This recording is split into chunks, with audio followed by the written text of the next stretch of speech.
ایسے لوگ بھی دیکھے ہیں مسجد کی ہمسائیگی میں ہوتے ہیں، نماز کی توفیق نہیں ہوتی۔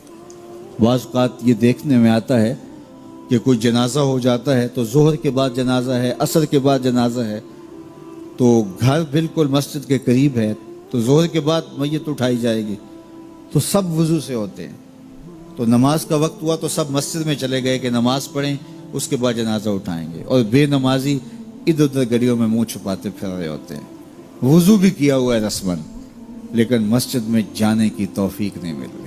وہ سمجھتے ہیں ہم نہیں جا رہے، میاں تمہیں کوئی بلا ہی نہیں رہا۔ اتنے بد نصیب ہو، جنازہ بھی تم اللہ کے لیے نہیں پڑھنے آئے، وہ بھی کسی کے دکھلاوے کے لیے آئے ہو۔ وہ تو فرض کفایہ ہے اور یہ نماز فرض عین تھی، اور یہاں اللہ کا بلاوا آیا، اس کے لیے اذان کوئی نہیں، اس کے لیے اذان ہے، اور تم یہاں اذان سننے کے باوجود بھی مسجد کے باہر گھوم رہے ہو، بہانے کبھی ادھر جا رہے ہو کبھی ادھر جا رہے ہو، اور نمازی مسجد کا رخ کر رہے ہیں۔ تو یہ کتنی بد نصیبی ہوتی ہے کسی شخص کی کہ مسجد کی ہمسائیگی میں بھی رہتا ہو اور مسجد کے قرب میں کھڑا ہو، اسے نماز کی توفیق نہ نصیب۔ تو یہ اس کی طرف سے توفیقات نصیب ہوتی ہیں۔ میں ایک بات سنایا کرتا ہوں کہ لاہور جب بڑی چہل پہل ہوا کرتی تھی ہمارے ریلوے اسٹیشن پہ، تو بہت سارے لوگ ریلوے کے ذریعے آیا کرتے تھے، تو وہاں کلیوں کی قطاریں ہوا کرتی تھی۔ ایک بوڑھا کلی، ٹرین کا وقت ایسا تھا کہ وہ رکی آ کے، تو اس نے کسی کا سامان اٹھایا، تو میکلوڈ روڈ پہ جانا تھا، تو راستے میں نوری مسجد پڑتی ہے، تو اس نے کہا قریب آ کے کہ بابو جی میری نماز عصر رہتی ہے، تو ذرا 2 منٹ کے لیے رکیے میں نماز پڑھ لوں۔ تو اس نے کہا ٹھیک ہے، سامان رکھا اور بابا جی اندر نماز پڑھنے چلے گئے۔ نماز ذرا اعتدال کے ساتھ پڑھتے تھے، رکوع و سجود اچھے طریقے سے کرتے تھے، اور یہ بار بار ٹائم دیکھتا ہے اور کبھی اندر جھانکتا ہے، تو بابا جی ابھی رکوع میں ہیں، کبھی سجدے میں ہیں، کبھی قیام میں ہیں۔ یہ کہتا ہے کہ میں عجیب مصیبت میں پھنس گیا کہ بابا جی نماز نہیں چھوڑ رہے۔ خیر بابا جی نے سلام پھیرا، ان کو تسبیحات فاطمہ پڑھنے کی عادت ہوئی تھی، وہ تسبیحات پڑھنے لگ گئے، تو اس کا پیمانہ صبر لبریز ہو گیا۔ وہ جہاں جوتے اتارتے تو وہاں جا کے اندر جھانک کے کہتا بابا آ بھی جا، تینوں کیڑی شے باہر نہیں آن دیندی۔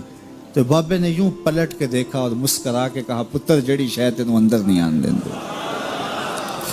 وہ نہ بلائے تو بندہ قرب میں بھی کھڑا ہو تو اندر نہیں جا سکتا۔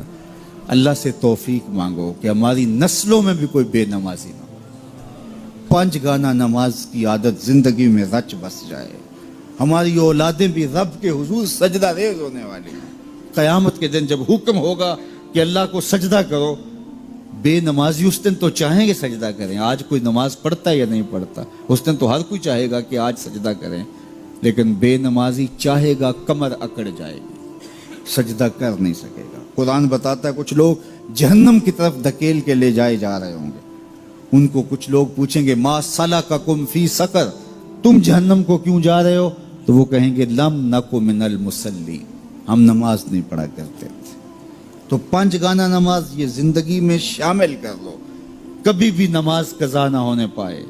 قیامت کے دن بے نمازی کو اللہ دشمنان خدا کی صف میں کھڑا کر دے گا، جہاں نمرود کھڑا ہوگا، جہاں فرعون کھڑا ہوگا، جہاں حامان کھڑا ہوگا، جہاں قارون کھڑا ہوگا، جہاں دشمنان خدا کھڑے ہوں گے، بے نمازی بھی اس صف میں کھڑا کر دیا جائے گا۔ مجھے بتائیے ہم میں سے کوئی بھی یہ گوارہ کرتا ہے کہ حشر کے دن دشمنان خدا کی صف میں کھڑے کر دیے جائیں؟ یا کوئی خاتون یہ گوارہ کرتی ہے کہ رسول اللہ صلی اللہ علیہ وآلہ وسلم کی راہوں میں کانٹے بچھانے والی ام جمیل کے ساتھ کھڑی کر دی جائے؟ تو جب ہم یہ گوارہ نہیں کرتے، نہ ہماری مائیں بہنیں بیٹیاں گوارہ کرتی ہیں، تو پھر نماز کبھی ترک نہ کیجیے، نماز کو شعار زندگی بنا لیے۔ ایک شخص تھا مدینۃ المنورہ میں، ایک عورت سے اس کی بات ہوئی، تو اس نے کہا کہ تم میرے سے نکاح کر لو۔ اس خاتون نے کہا کہ میں تمہارے سے نکاح کر لیتی ہوں، لیکن میری شرط یہ ہے کہ میں وہاں مکے آپ کے ساتھ نہیں جا سکتی، آپ مکۃ المکرمہ چھوڑ کے یہاں مدینہ شریف آ جائیں تو میں آپ کے ساتھ نکاح کرنے کے لیے آمادہ ہوں۔ اس نے اس بات میں آر محسوس کی کہ میں اپنا شہر چھوڑوں، ایک عورت کے لیے لوگ کہیں گے کہ عورت کے لیے جو ہے شہر چھوڑ کے چلا گیا، لیکن اس کا جی چاہتا تھا کہ میرا اس سے نکاح ہو جائے۔ خیر جب ہجرت کا سلسلہ چلا تو اس نے کہا یہ تو بہت اچھا ہوا، تو وہ بھی ہجرت اصحاب کے ساتھ کر کے مدینہ المنورہ پہنچا، اور وہاں اس عورت کے ساتھ جس کا نام ام قیس تھا اس نے نکاح کر لیا۔ تو آپ وہ حدیث سنتے ہیں، حضور نے یہ تب فرمایا تھا انما الاعمال بالنیات انما لکل امرئ ما نوی فمن كانت ہجرته للدنیا یصیبها او لامرأة ينکحها فہجرته الی ما ہاجر الیہ۔ فرمایا کہ اعمال کا دار و مدار نیتوں پہ ہے، جس نے اللہ اس کے رسول کے لیے ہجرت کی اس کی ہجرت اللہ اور اس کے رسول کے لیے ہے، جس نے دنیا کے لیے کی اس کی ہجرت دنیا کے لیے، جس نے کسی عورت کے لیے ہجرت کی وہ اس سے نکاح کر لے گا۔ تو اس سے مراد وہ شخص تھا، تو اس نے نکاح کر لیا، اور صحابہ سے چھیڑتے تھے مہاجر ام قیس کہہ کے پکارتے تھے۔ تو اب اس نے ہجرت بھی کی، لیکن اس کی نیت میں یہ تھا کہ چلو میں اس سے نکاح بھی کر لوں گا۔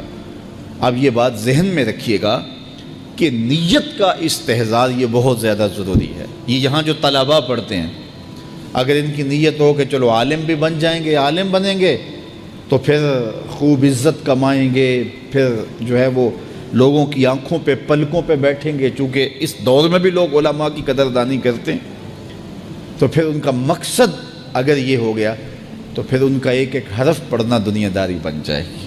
اور اگر مقصد یہ ہے کہ میں پڑھوں، سیکھوں اور اس سے اپنے عمل سنواروں، اور اللہ اگر مجھے توفیق دے دے تو میں وہ خیر کی باتیں اوروں تک بھی پہنچاؤں تو کہ اللہ کے رسول کی امت سنور جائے اور بھٹکی ہوئی انسانیت راہ ہدایت پہ آ جائے۔ تو یہ نیت میں اگر شامل کر لیا تو باقی روٹی پانی تو بند نہیں ہوگا، عزتیں بھی نصیب ہوں گی، لیکن مقصود ان چیزوں کا نہیں ہے۔ مقصود اللہ اور اس کے رسول کی رضا کو حاصل کرنا ہے۔